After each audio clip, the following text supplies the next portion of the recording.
Promotional consideration for DIGITALK provided by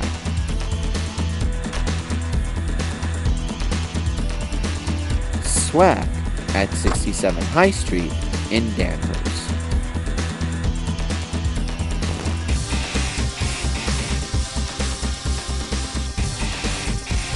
Coming up on DigiTalk, illegal file sharing will be monitored by your ISP, and free trials are coming to Android apps.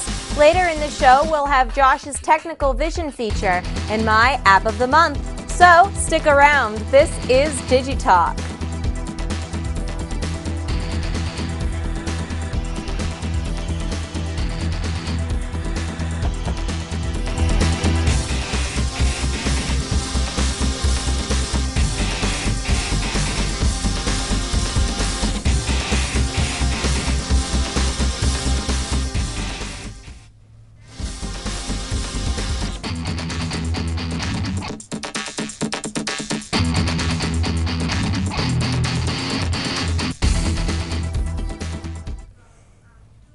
Alrighty, I want to welcome you all to DigiTalk. I'm Sarah. And I'm Jay.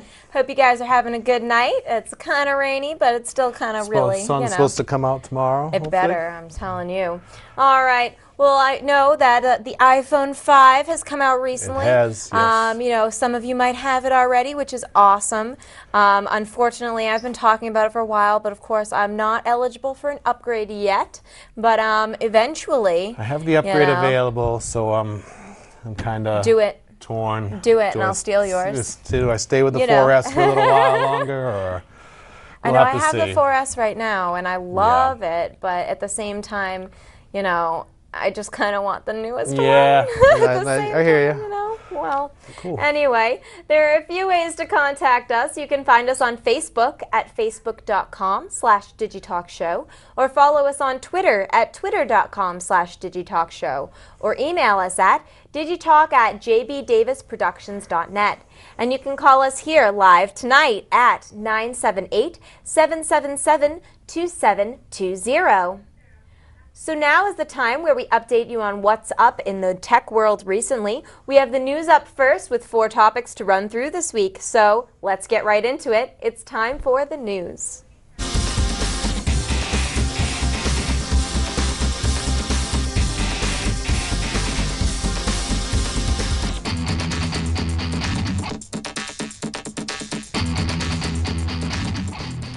The nation's largest internet service providers are about to take a big step in preventing online piracy. According to Wired.com, quote, the plan, now 4 years in the making, includes participation by AT&T, Cablevision Systems, Comcast, Time Warner Cable, and Verizon.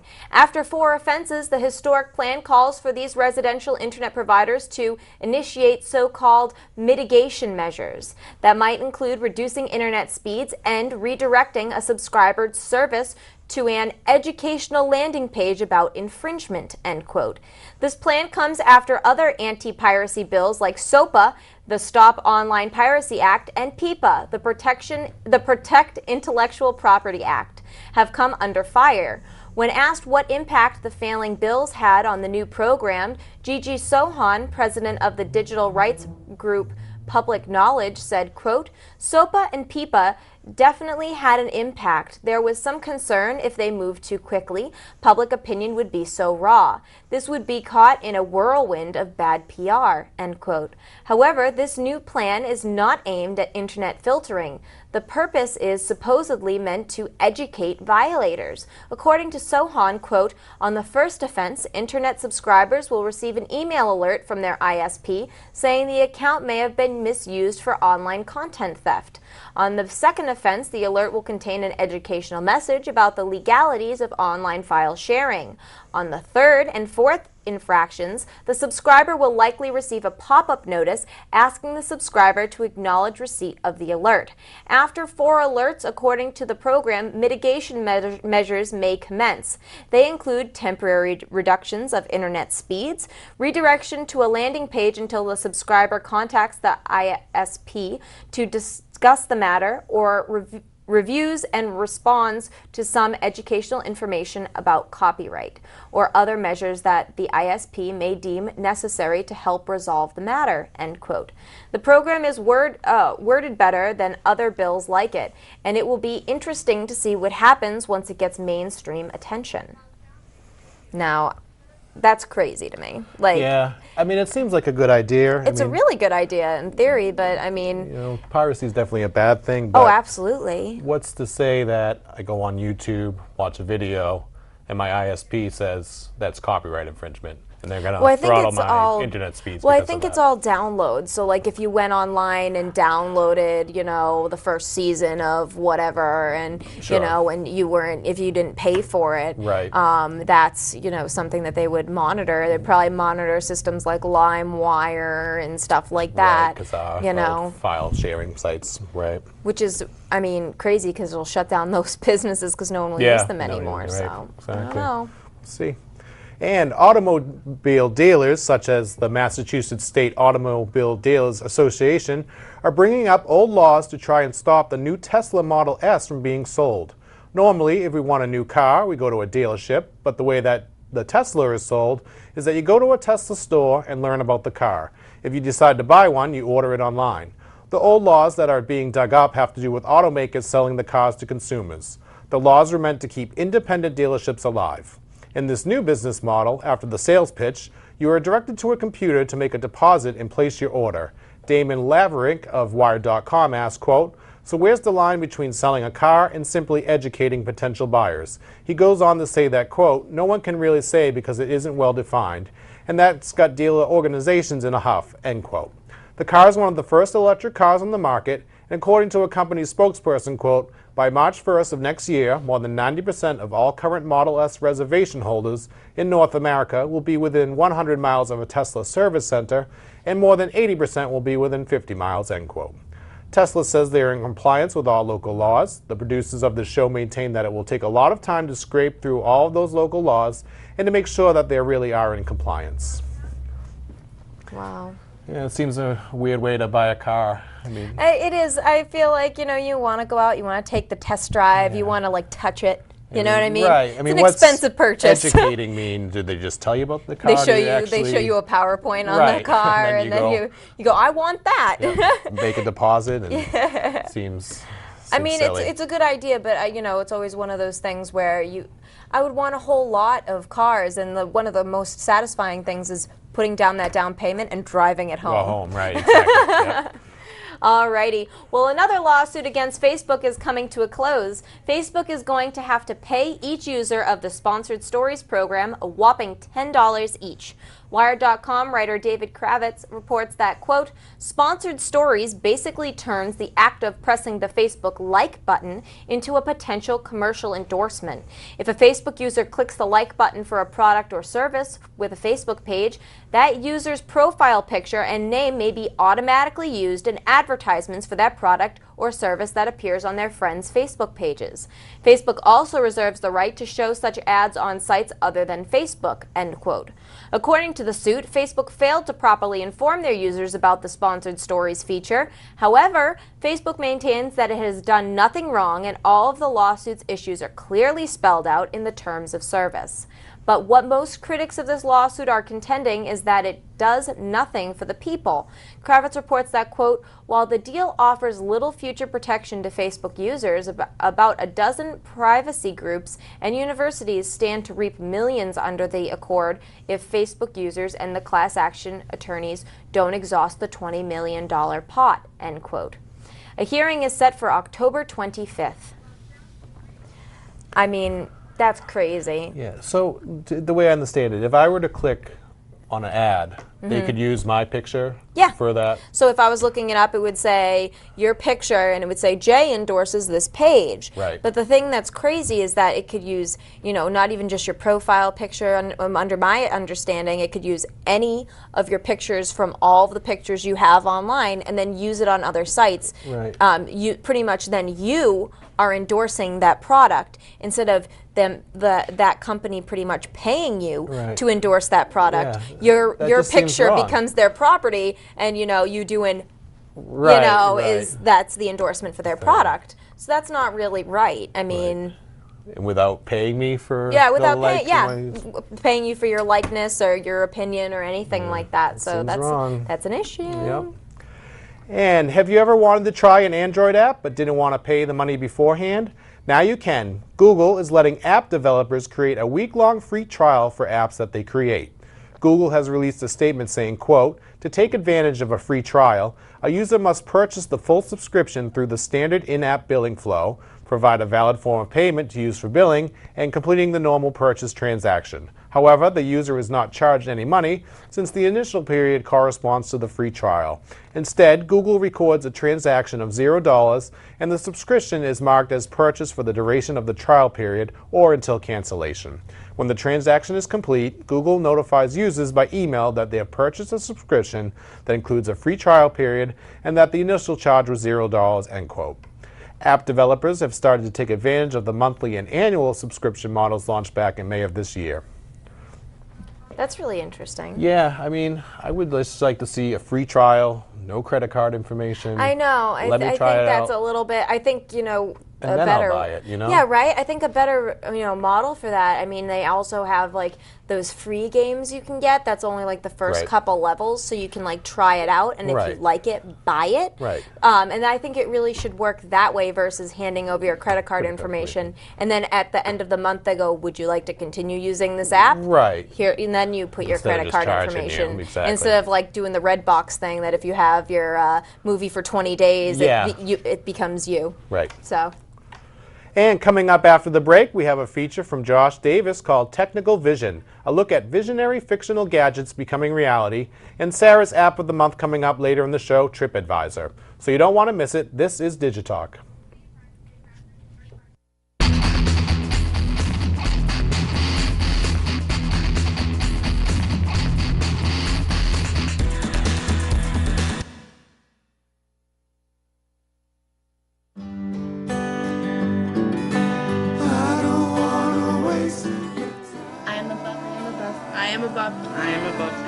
I am above drama.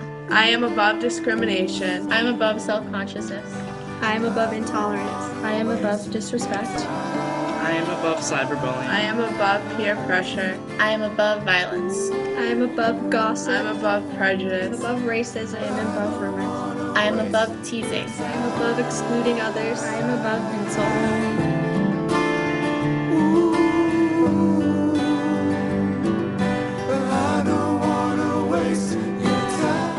Friends. I am for saying hi. I am for high fives. I am for fist bumps. I am for smiles. I am for honesty. I am for holding the door. I am for compliments. I am for good teachers. I am above bullying.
All right, I want to welcome you everybody back to DigiTalk. Hope you guys had fun during the break. Once again, my name is Sarah, and we have Jay here with us as well. But I want to let you know that you can find our latest shows on DCAT servers at danverstv.org. You'll find these shows and all of DCAT's recent shows by clicking the on-demand menu button at the top of the page. Our executive producer, Josh Davis, has prepared for us a little something that he's calling Technical Vision, a look at how movies and television shows have influenced our technological progress. So this should be fun. So let's get right into it. Here's Josh.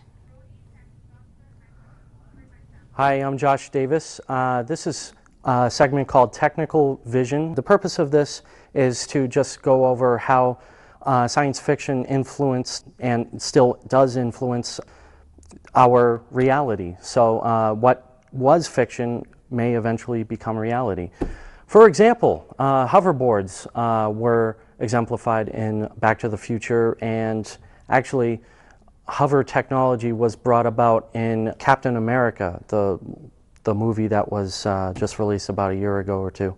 The idea here is that eventually we'll get real hover technology and levitation and that kind of thing. You never know, it could happen. I'd love to see it. Apparently it's already happened. We don't know for sure, but eventually we might see it in the real market. And I'd love to see that. You know, we don't necessarily have to use roads. We could use the air. You know, that'd be really awesome. Another thing is warp technology, and the idea is that NASA created rockets, and they actually named one of their ships after the Starship Enterprise in Star Trek. That's really awesome. You never know if we'll be faster than light in the future, and that'd be awesome because we'll be able to go to the other side of the galaxy. We aren't even able to make it all the way to Pluto on our own. Maybe in the future we'll be able to come up to other places like Wolf 359 and other stars. That'd be awesome. Also, communicators and phones have been created based on what has happened in Starfleet, in Star Trek. You know, we had the communicator badge, we have cell phones now, and this was all created because of basically Star Trek. I'll wrap it up here. In the future, in conclusion, in the future we could come up with crazy, awesome technology, but for now we're just living in the moment. We're seeing things progress, and that's a beautiful thing. I'll see you next time. Wow. Thank you, Josh. Thanks, Josh. I mean, can someone make me, like, I'm a tour guide in downtown Salem. I would love a hover broom. That would be fantastic. Good this time of year. Yeah, it'd be a nice PR. You could, like, stick, like, a banner to the back of it, and I'd just fly around Salem. Nice. You know. Nice. Always wanted a hoverboard. I know, right? And on October 8th at 8:35 p.m. Eastern Time, the Dragon spacecraft launched into space. The craft is the first SpaceX craft to go on a resupply mission to the International Space Station. SpaceX is a private space transport company headquartered in California. However, not everything went according to plan. At 79 seconds after the launch, there was a critical engine failure. According to a SpaceX spokesperson, quote, "The failure occurred just a few seconds before a combination of rocket velocity and atmospheric density puts the rocket under peak stress, a time known as max Q. In the slow-motion video after the jump, there appears to be a catastrophic failure of one of the 9 Merlin engines. But SpaceX says the onboard computers commanded a shutdown of the engine after a sudden pressure loss, and that the engine did not explode because they continued to receive data after the shutdown," end quote. Now that the problem has been dealt with, the craft is on its way to the ISS, and today its payload is being delivered. Oh, sorry, No, I just that's almost fine. fell over. But that's pretty crazy stuff for the space resupply mission. And Yeah, I mean, I Seems just like think it all those went all things right. are so scary. Yeah. Have you ever seen the Whitest Kids You Know space shuttle? Oh, it's so I'll have to funny. check that You out. need to check it out. Like, so funny. It made me laugh for days. Will But do. you know, I always think it would be really kind of scary to like launch into space. I don't yeah, know. definitely. A little bit too much for me. But we still have more to come. Stay tuned for my app of the month, TripAdvisor. Find out what this app is and my rating for it. So stick around. You're watching DigiTalk.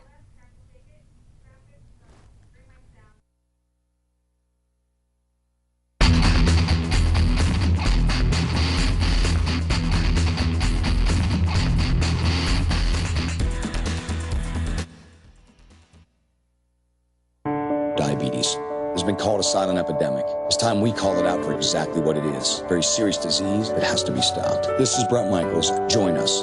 Choose to share, act, learn, and give. Help us stop diabetes. You say you'd give your right arm to be there for your family? Here's your chance to prove it. Have your blood pressure checked and control it to lower your risk of heart attack and stroke. Alcohol is the leading contributor to injury and death for people under 21. You think it's okay? You think it's okay? You think it's okay to buy alcohol? To buy alcohol? As long as you take my car keys? As long as you take my car keys? Taking the keys? Taking the keys won't stop me. Won't stop me. From hooking up? Drinking until I pass out? Or getting my face kicked in? If you want to help keep me safe, stop kidding yourself. And stop providing.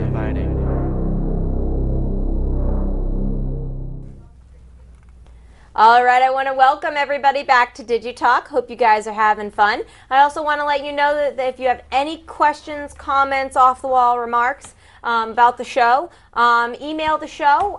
It's definitely a lot of fun. We love hearing all of your feedback, and we might feature you here on the show.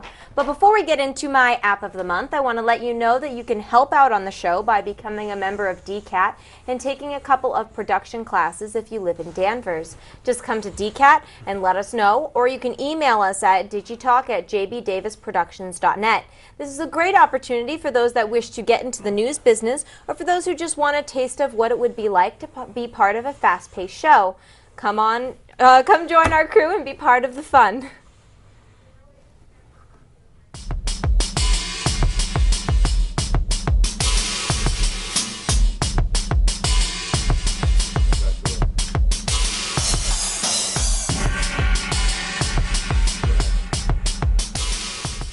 All right, everyone.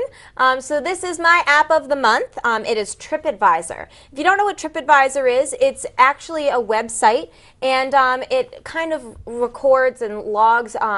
It's kind of like Yelp. You can put your reviews up, but it helps you plan your vacation.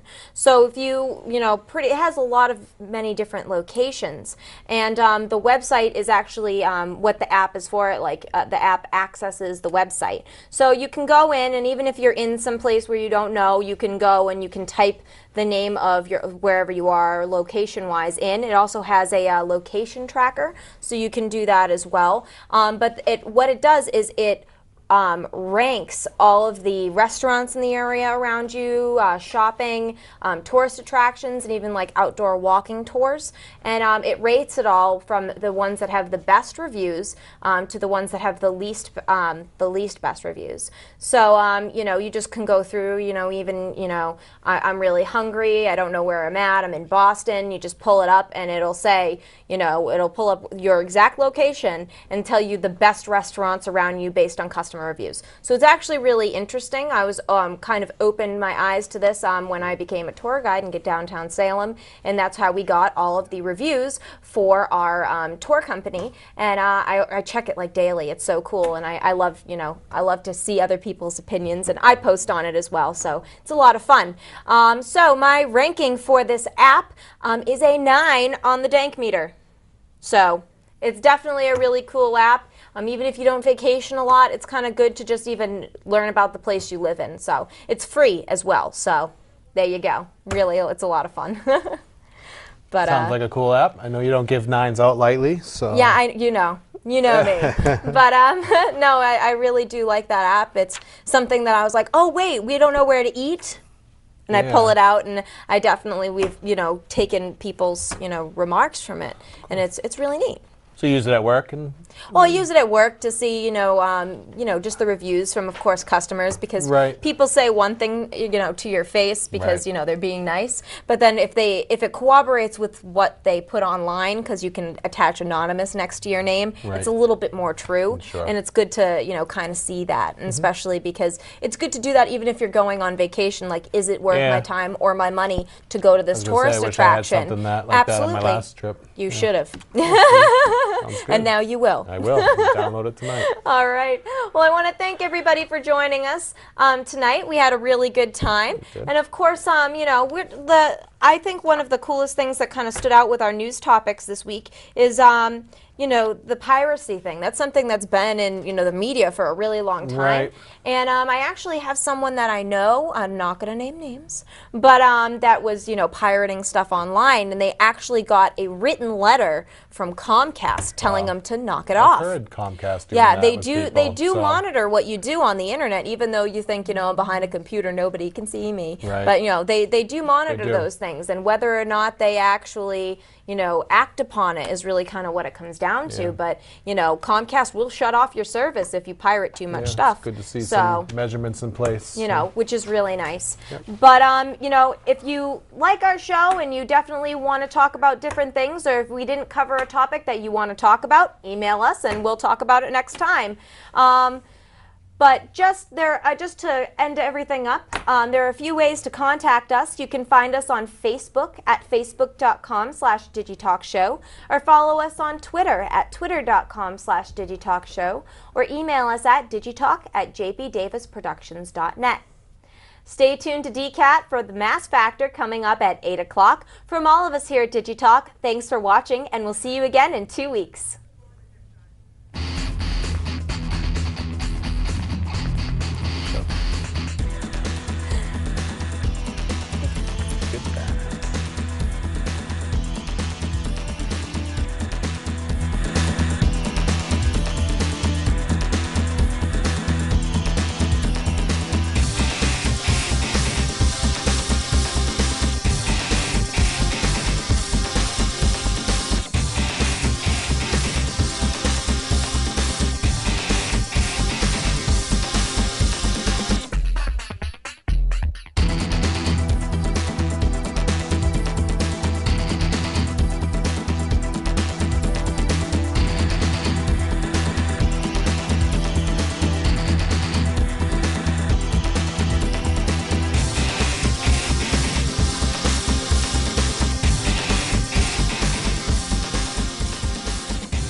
Promotional consideration for DigiTalk provided by